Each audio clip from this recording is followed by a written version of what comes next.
The vast expanse of space lit up with a sudden flash as the Imperial Patrol Fleet's sensors detected an unknown vessel crossing their border. Three sleek, crystalline ships of the Empire's 7th Patrol Squadron adjusted their formation, their prismatic hulls gleaming under the distant starlight.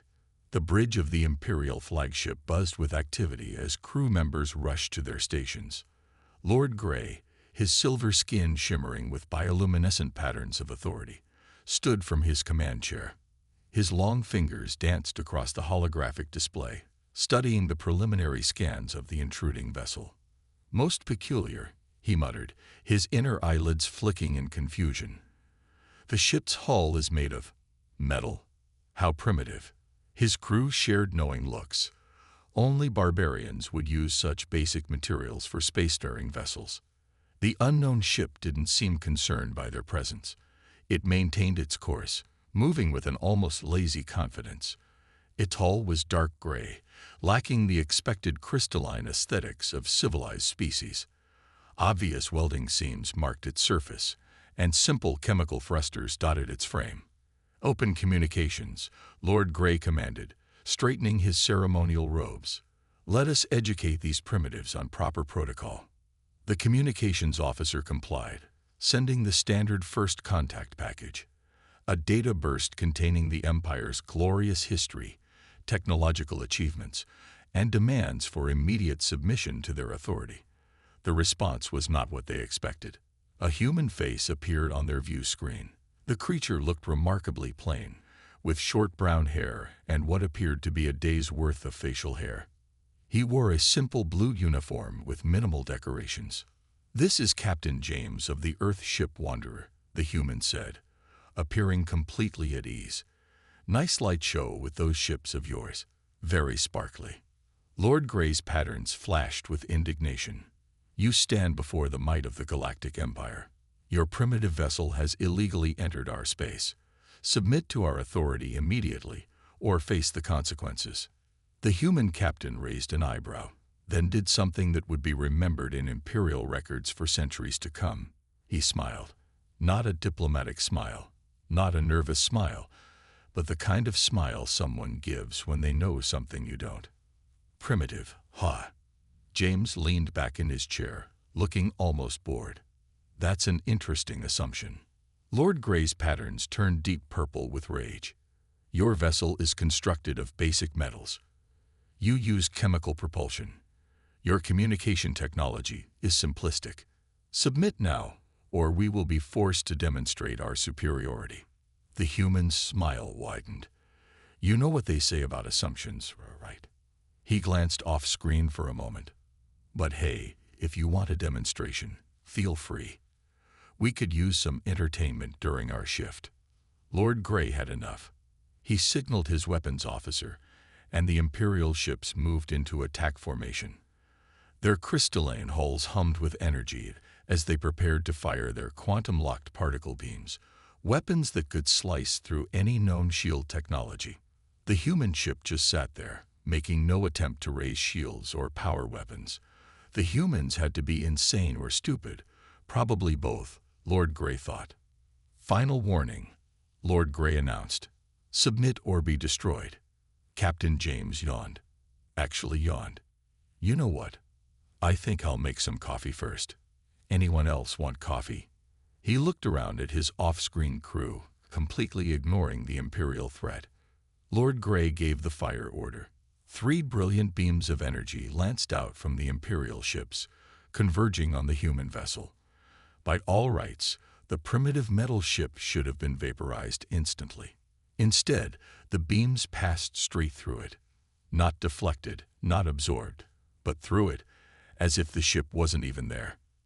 "That's interesting," Captain James said, sipping from a steaming mug that had appeared in his hands. "Are you sure those weapons are working properly? Want to try again?" The Imperial crew stared in shock at their sensor readings. The human ship was simultaneously where they saw it, and not there at all. It defied every principle of physics they understood. What is this trickery?" Lord Grey demanded, his patterns now cycling through colors of confusion and fear. "Trickery. James took another sip of his coffee. No tricks, just good old human engineering. You might want to update those primitive readings of yours. He grinned. Also, you should probably look behind you. The Imperial sensors suddenly screamed with new contacts. 3 more human ships had appeared from nowhere, surrounding the Imperial patrol completely. They hadn't detected any jump signatures, no FTL wake, nothing to indicate how they had arrived. Captain James lifted his coffee mug in a mock toast. Now, about that submission thing. The 3 crystalline ships of the Imperial patrol moved with practiced precision, their formation expanding to surround the lone human vessel. Lord Grey's patterns pulsed with anticipation as he prepared to teach these primitives a lesson in humility. Target their propulsion systems, he commanded, his voice carrying the weight of centuries of Imperial military doctrine. Disable them first, then we'll show them proper respect for Imperial space. The weapons officer's fingers danced across his console, but his pattern suddenly shifted to confusion.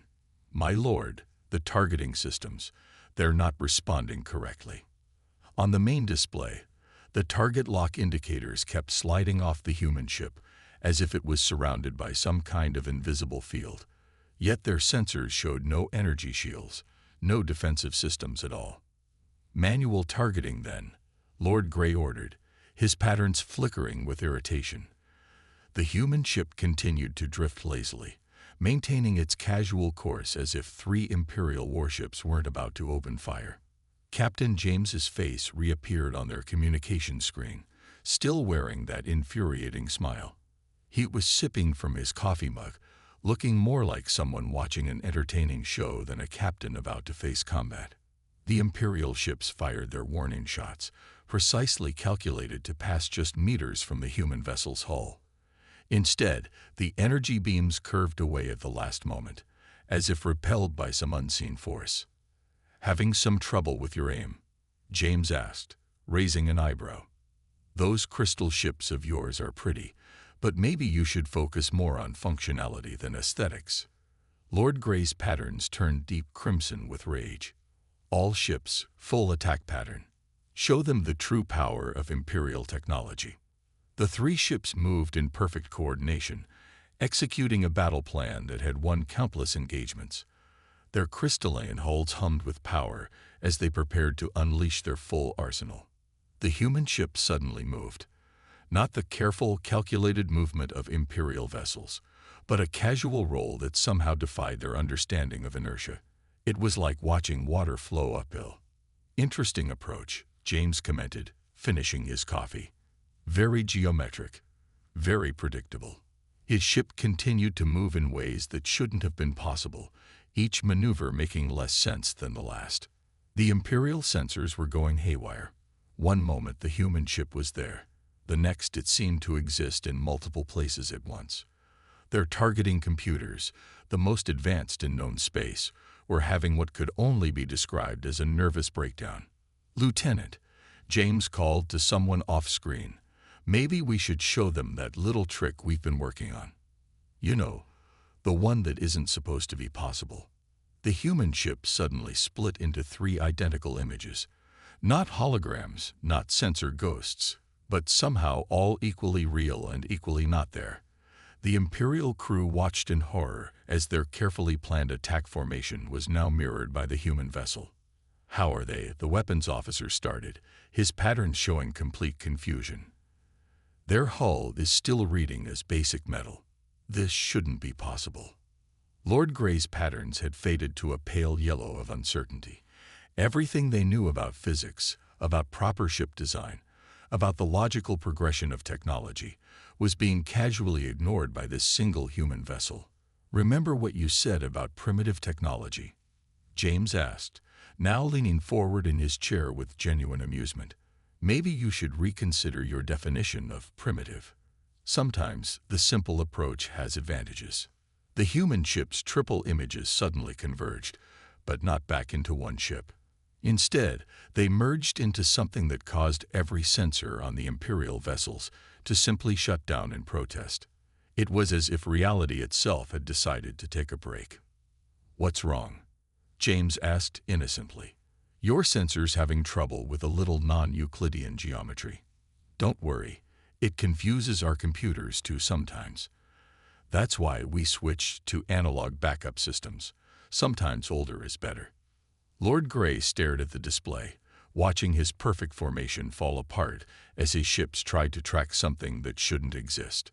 The human vessel moved like a leaf in the wind, ignoring every principle of motion they had built their tactics around. "Still want to discuss surrender?"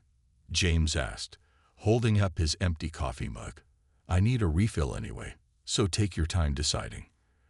Oh, and you might want to check your engines. That little reality twist we did tends to mess with crystalline technology. Nothing permanent, just inconvenient." Sure enough, the Imperial ship's engine harmonics were fluctuating wildly. Their perfect crystalline structure, the pinnacle of Imperial engineering, was being undone by whatever impossible physics the humans were casually playing with. Lord Grey's patterns had shifted to the deep blue of dawning comprehension. They weren't dealing with primitives at all. They were dealing with something far worse, humans who had found their own path to the stars, unburdened by the Empire's proper way of doing things. The grand hall of the Imperial Palace buzzed with agitation as members of the High Council filed into their crystalline seats. Emergency meetings were rare, and the tension hung thick in the air like morning fog. Multiple holograms flickered to life, showing various reports from the border sectors. An older council member, his silver skin dulled with age, tapped his ornate staff against the floor for attention. "These reports must be faulty," he declared, his bioluminescent patterns showing skepticism. "No primitive species could possibly outmaneuver our patrol ships." On the central display, footage from the border incident played. The simple, metal-hulled human ships danced through space in ways that defied the Empire's understanding of physics. Even more disturbing were the readings, or rather, the lack of them. The human vessels seemed to exist in a state that their most advanced sensors couldn't properly analyze. "Perhaps their simplicity is a deception," suggested another council member, her patterns shifting with worry. "A clever mask for their true capabilities." The Grand Admiral rose from his seat, his white uniform gleaming under the chamber's lights. "Deception or not, we cannot allow this humiliation to stand. I have already dispatched the 3rd Battle Fleet. 30 of our most advanced warships will teach these humans their place in the galaxy." A junior analyst rushed into the chamber, breaking all protocols of proper conduct. His patterns flashed with urgent news. "Counselors, new reports from multiple sectors." His hand shook as he connected his data crystal to the main display. The chamber filled with gasps as dozens of new contact reports appeared. Human ships had been spotted in at least 7 different sectors, each vessel displaying different technological characteristics. Some phased through space like ghosts, others bent light around themselves, and a few seemed to ignore the basic laws of inertia. "How are they so different from each other?" wondered one counselor aloud. "Even their ship designs show no standardization. It's chaos." The footage continued to play. One human ship appeared to be powered by artificially created microscopic black holes. Another used what seemed to be crystallized time itself for propulsion. A third operated on principles so foreign that Imperial scientists couldn't even begin to classify them. The Grand Admiral's patterns turned a deep blue of concern. "Our intelligence suggests they developed these technologies independently. Different human nations, and even private companies pursuing separate research paths." "Madness," declared an elderly counselor. "How can they advance without following the proper technological progression? The Empire has spent millennia perfecting the crystalline path of development. It is the only logical way." More data poured in. Human ships using antimatter, quantum fields, dimensional folding, and technologies that seemed to work purely by accident. Each vessel was a unique puzzle that contradicted the Empire's understanding of scientific advancement. The Council's chief scientist stepped forward, his patterns showing deep distress. "You don't understand. They're not following any path at all. They're trying everything at once. Their research and development is completely decentralized. Thousands of different approaches, most failing, but some," He paused, his patterns fading to a pale yellow of fear, some succeeding in ways we never imagined possible. The chamber erupted in argument. Some counselors demanded immediate military action to crush this chaotic approach to technology. Others suggested studying the humans, trying to understand their methods. A few whispered about the possibility that the Empire's own rigid development system might be flawed. The debate was interrupted by new tactical data. The Third Battle Fleet had engaged a group of human ships. The Imperial vessels, pride of their navy, found their quantum-locked weapons useless against some human ships, while being completely vulnerable to the humans' seemingly primitive kinetic weapons. "They're adapting," the Grand Admiral noted, watching the battle unfold. "Each encounter teaches them more about our capabilities, while we struggle to even understand their basic principles." A younger counselor, her patterns showing a mix of fear and fascination, raised an important point. What if their chaotic approach is actually their strength? We see their technology as primitive because we judge it by our standards. But they found paths to advancement that we never even considered. The council chamber fell silent as this idea sank in. The Empire had always prided itself on its logical, orderly approach to technological development. Every species they'd encountered followed similar patterns, until now. On the displays, another human ship appeared near the Third Battle Fleet. This one seemed to be using crystals similar to Imperial technology, but in ways that completely violated their understood principles. It was as if the humans had taken one look at the Empire's carefully developed tech and decided to completely reimagine its potential. The High Council realized they weren't dealing with primitives. They were facing something far more dangerous. Innovators who didn't know they were supposed to be limited by the rules. The Imperial battle fleet hung in space like a constellation of artificial stars, their crystalline hulls catching and refracting the light of nearby suns. 50 ships, arranged in the perfect geometric pattern that had brought victory in 1,000 battles, prepared to engage the human vessels that had so thoroughly humiliated their patrol forces. Fleet Admiral Ross watched the tactical display with confidence, his patterns glowing with anticipated triumph. Multiple human vessels detected, approaching in their typical disorganized fashion. No shields detected. This will be a short battle. The human ships, a motley collection of various designs and sizes, made no attempt to form a proper battle formation. They moved independently, each following its own seemingly random course. Some flew straight at the Imperial fleet, others drifted sideways, and a few appeared to be flying backward. "Begin the attack," Ross commanded. Standard shield breaker protocol. The Imperial fleet fired as one, their energy weapons transforming space into a deadly web of destructive force. It was a sight that had broken the strongest defensive screens ever encountered. No known shield technology could withstand such a concentrated assault. The humans didn't even try to block it. The energy beams passed straight through their ships, causing no damage. Not deflected, not absorbed, simply passing through as if the vessels weren't there at all. Impossible. Ross's patterns flashed with shock. Where are their shields? A human voice crackled over the command channel, sounding almost apologetic. "Oh, we don't really use shields anymore. Found them too limiting. Phase shift technology is much more efficient. Hard to hit something that's only partially existing in this dimension." The Imperial crew watched in confusion as their sensors tried to make sense of the human ships. They seemed to flicker in and out of reality, existing in multiple states simultaneously. Their metal hulls somehow ignored the fundamental laws of physics that the Empire had built their entire civilization around.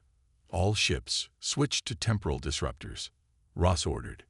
If the humans were playing with dimensional physics, they would soon learn why the Empire's technology was superior.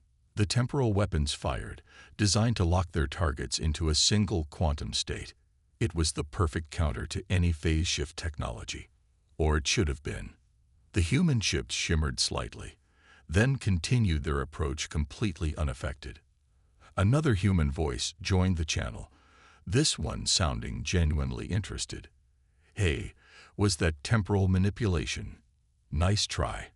But we got bored with single-dimension time physics last year. Our ships operate on multi-temporal principles now. Want to see how that works?" Before Ross could respond, the human ships began to move in ways that made his crew's inner ears ache just from watching. They weren't just shifting through space, but through multiple timelines simultaneously. The Imperial targeting computers simply gave up, displaying error messages in protest. "All ships, fall back and reform," Ross commanded, his patterns now showing the pale yellow of fear. The perfect formation began to break apart as Imperial ships tried to establish a new defensive position. That's when the humans truly demonstrated their technological philosophy. Each ship attacked differently.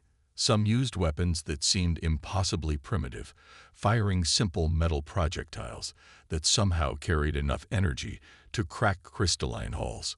Others deployed weapons so advanced that the Imperial sensors couldn't even classify them. "This is impossible," Ross muttered, watching his fleet's formation crumble. "Their technology doesn't make sense. They're using principles that contradict each other." "That's kind of the point," came the reply from a human captain. "Why limit yourself to one approach when you can use them all? Sure, it gives our engineers headaches, but it works." The battle, if it could even be called that, turned into chaos. Imperial ships found their carefully calculated maneuvers countered by humans using technology that ranged from seemingly ancient to incomprehensibly advanced, often on the same ship.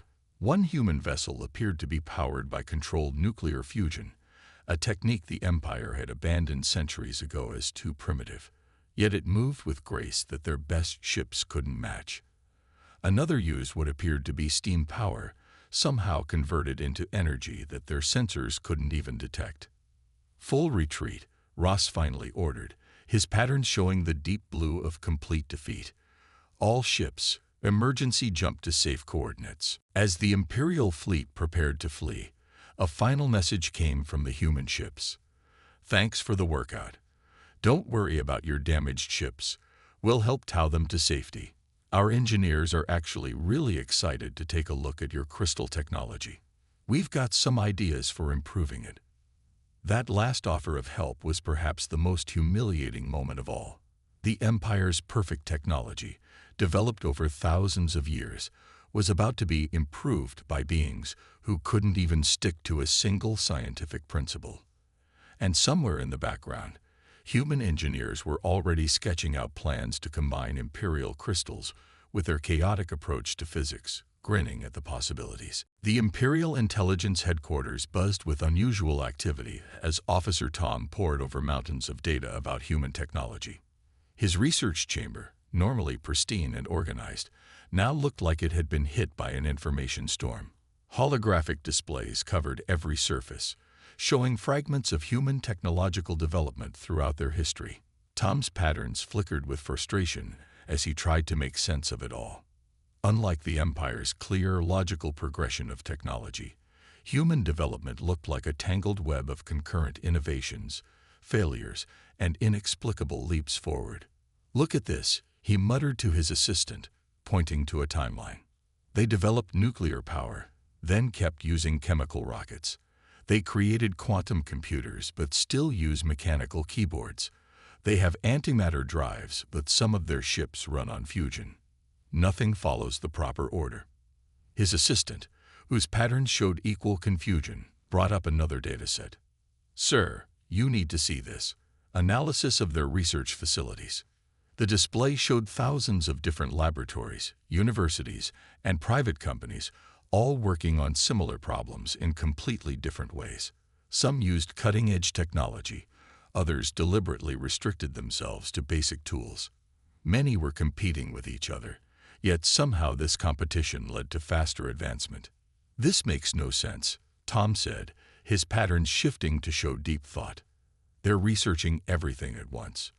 Look, this human facility is studying crystalline technology similar to ours, but they're combining it with their primitive metal alloys. They're not even trying to achieve perfection before moving forward." More data streamed in from field agents. Human ships captured on long-range sensors showed increasingly bizarre combinations of technology. One vessel appeared to use Imperial-style quantum crystals as simple structural supports while running its engines on principles that the Empire's best scientists couldn't comprehend. "Sir," his assistant interrupted, "I think I found something important. They're information networks. They share almost everything. Failed experiments, successful tests, wild theories, even obviously flawed ideas. They call it open source development." Tom's patterns flashed with sudden realization. They're not trying to find the perfect path. They're trying every path at once. Look at these failure rates. They're astronomical. But they don't seem to care. They just keep trying new things. He pulled up footage from a human research facility. Scientists there were deliberately breaking working technology, trying to see what would happen. Others were combining different systems in ways that violated every principle of proper development. Most shocking of all, they seem to be enjoying the chaos. Their entire approach is trial and error, Tom said, his patterns showing a mix of horror and fascination. They don't wait to perfect one technology before moving to the next. They don't even care if something is theoretically impossible. They try it anyway. His assistant brought up more records. "Sir, look at this. They have something called garage inventors, individuals who develop new technology with minimal resources. Some of their most significant breakthroughs came from these amateurs." Tom's patterns shifted to a deep purple of dawning comprehension. All this time, we thought they were primitive because they didn't follow the proper path. But they're not primitive. They're playing a completely different game. While we climb the ladder of technology one perfect step at a time, they're building a web of interconnected developments. The evidence was overwhelming. Humans would try anything, combine everything, and somehow turn their failures into stepping stones for success. Their chaotic approach meant that for every successful technology, they had hundreds of failed attempts. But those failures often led to unexpected discoveries in other areas. "Look at these test results." Tom pointed to another display. "They tried to replicate our crystalline technology, failed completely. But in failing, they discovered 3 new principles we've never even considered. They're not just developing technology. They're accidentally inventing new branches of science." His assistant's patterns showed alarm. "Should we recommend shutting down all contact? Their approach could contaminate our own research methodology." Tom was quiet for a moment, his patterns swirling with complex thoughts. "No," he finally said. "Don't you see? This is why they're advancing so quickly. Their inefficient approach actually covers more ground than our perfect system. They turned chaos into a method." He stood up, his patterns now showing determination. "We need to update our threat assessment. The humans aren't dangerous because of any single technology they possess. They're dangerous because they found a way to turn failure itself into a weapon of progress." As if to emphasize his point, new sensor data arrived showing the human ship using what appeared to be a failed attempt at Imperial crystal technology, modified in ways that made it more effective than the original. They hadn't just failed to copy Imperial tech, they'd accidentally improved it. Tom's patterns settled into a steady glow of acceptance. The Empire would have to adapt, or this chaos would overwhelm their perfect order. The humans had proved that sometimes the most efficient path forward was to try every path at once. In the heart of the Imperial Science Academy, a team of the Empire's finest researchers huddled around a workbench containing salvaged pieces of human technology. The fragments, mostly retrieved from debris after the recent battles, defied their every attempt at analysis. "This makes no sense," muttered the lead scientist, his patterns showing deep frustration. "The metal alloy is primitive, yet it's exhibiting properties that should be impossible. It's like they don't even care about material purity." On their testing apparatus, a small piece of human hull material flickered between states of matter, somehow maintaining structural integrity while doing so. The Empire's most advanced sensors struggled to even classify what they were seeing. The younger scientists worked frantically, trying to replicate the effect with their own materials. Their crystalline technology, perfected over thousands of years, suddenly seemed rigid and limiting compared to the casual way humans mixed and matched scientific principles. "Look at this engine component," another scientist called out, his patterns flashing with excitement and confusion. "They're using quantum entanglement as a power source, but the containment field is generated by... Is that a steam-powered magnetic array?" The doors slid open, and a human diplomatic team walked in, accompanied by Imperial guards. The humans looked around the lab with obvious interest, some grinning at the sight of their salvage technology being studied, having trouble understanding how it works. One of the humans asked, looking at the testing apparatus. "That's okay. We're not entirely sure either, but it works pretty reliably most of the time." The lead scientist's patterns showed shock. "You use technology you don't fully understand." "Of course," the human replied cheerfully. "Understanding usually comes after we get it working. Sometimes it never comes at all.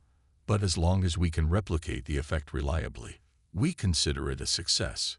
The Imperial scientists gathered around as the humans began explaining their approach to technology. What emerged was a picture that horrified and fascinated them in equal measure.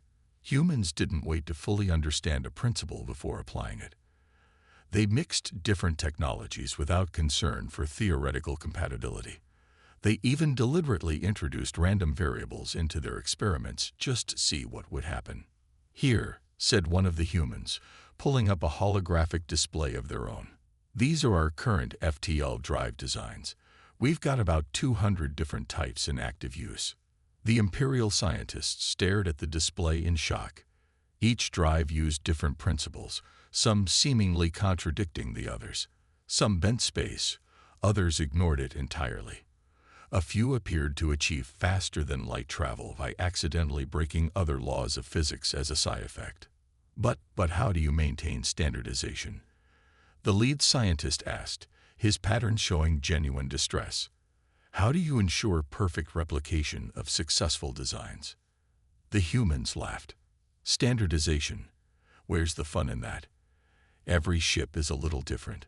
Sure, we have some basic safety protocols, but otherwise, we let each engineering team put their own spin on things. Leads to some interesting innovations." As if to prove their point, one of the human engineers casually picked up a piece of Imperial crystal technology and started suggesting ways to improve it. The suggestions violated at least 3 fundamental laws of physics that the Empire considered immutable. "See, your crystal tech is beautiful," the human said, turning the piece over in his hands. "But you're only using it in ways that you've proven will work. What if you tried using it in ways that shouldn't work?" Some of our best discoveries came from doing things that were supposedly impossible. The Imperial scientists watched in a mixture of horror and fascination as the humans began sketching out modifications to their carefully perfected technology.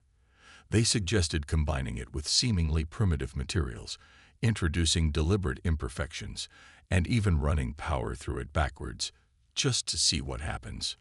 "But these modifications would make the technology imperfect," protested one scientist, his patterns showing deep concern. "Exactly," beamed the human. "Perfect is boring. Perfect is limited. Imperfect is where all the interesting stuff happens. Watch this."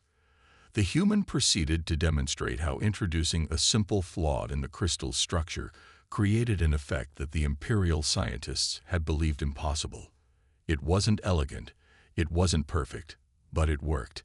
And it worked better than the original design. As the day progressed, more Imperial scientists filtered into the laboratory, drawn by the increasingly excited discussions. The humans shared their research methods freely, showing how their chaotic approach led to breakthroughs that a more structured system might never discover. By the end of the session, several younger Imperial scientists were already beginning to experiment with imperfect modifications to their equipment, their patterns showing the unique purple glow of scientific revolution. The Empire's perfect path of technological development was about to take a sharp turn into chaos, and surprisingly, some of them were looking forward to it. In the grand ceremonial hall of the Imperial Palace, a scene unfolded that would have been unthinkable just months ago.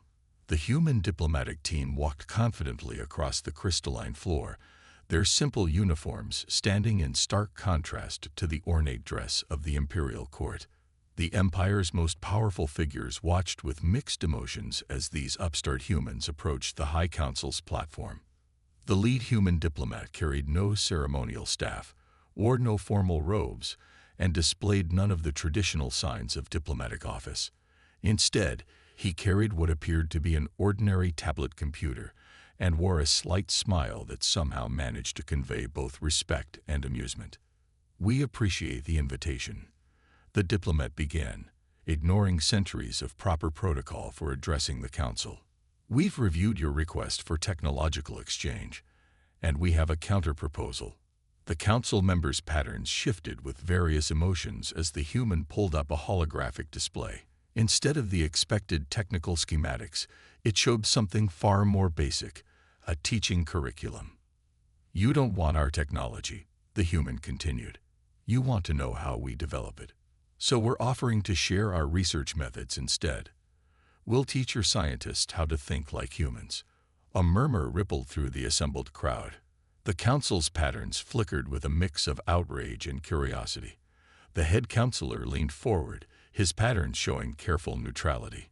"You would teach us to be chaotic." "We prefer the term innovative," another human diplomat chimed in, grinning. "But yes, essentially. We'll show you how to break free from single-path development, how to try impossible things just to see what happens, how to fail productively." The council chamber erupted in discussion. Some members were openly opposed to the idea of abandoning their perfect system. Others, particularly the younger generation, showed patterns of eager anticipation. "Look," the lead human diplomat said, pulling up images of various human ships. "Every one of these vessels represents a different approach to the same problems. Some failed spectacularly. Others succeeded in ways we never expected. That's the beauty of our method. Even our failures teach us something new." As if to demonstrate their point, a young imperial scientist burst into the chamber, his patterns glowing with excitement. "Council members, we've done it. We tried the human suggestion about introducing controlled flaws into our crystal matrix, and, well, you need to see this." The scientist's demonstration showed imperial crystal technology performing in ways that defied their own scientific principles. He had combined it with what appeared to be primitive human materials, creating something entirely new. The human diplomats watched with those knowing smiles as the council members' patterns shifted from shock to understanding. The Empire's perfect technology wasn't an endpoint, it was just another beginning. "Your civilization has achieved amazing things through careful, methodical development," the lead diplomat acknowledged. "Now imagine what you could achieve if you let yourselves experiment freely, if you gave yourselves permission to be wrong sometimes." Young imperial scientists were already gathering around the human diplomatic team, their patterns showing the distinctive colors of scientific excitement. They asked questions that would have been considered heretical just weeks ago, and the humans answered with enthusiasm. The head counselor stood, his patterns settling into a calm blue of decision. "We accept your offer, not because we believe our way is wrong, but because we now understand that there can be many right ways." The human diplomat smiled. "That's the first lesson of human innovation. There's always another way to do things, usually several dozen ways, some of which make no sense until you try them." As the formal agreement was recorded, a group of human engineers was already working with imperial technicians in the shipyards. They were redesigning imperial vessels, combining the precision of crystal technology with the versatility of human chaos theory. The results were beginning to appear in orbit, new ships that represented the best of both approaches. They maintained the beautiful crystalline aesthetic of imperial design, but incorporated the unpredictable adaptability of human engineering. And through it all, the humans kept smirking. Not out of arrogance or mockery, but with the satisfied expression of teachers watching their students begin to think for themselves. The Empire was learning that perfection wasn't about following a single, flawless path. True perfection was having the courage to try every path, to fail spectacularly, and to find breakthrough moments in the midst of chaos. As the ceremony concluded, a young Imperial engineer was overheard asking a human colleague about combining antimatter with their crystal drives, just to see what happens. The human's response was typical. "Now you're thinking like a human. Let's try it and find out." The age of perfect order was ending. The age of perfect chaos was just beginning.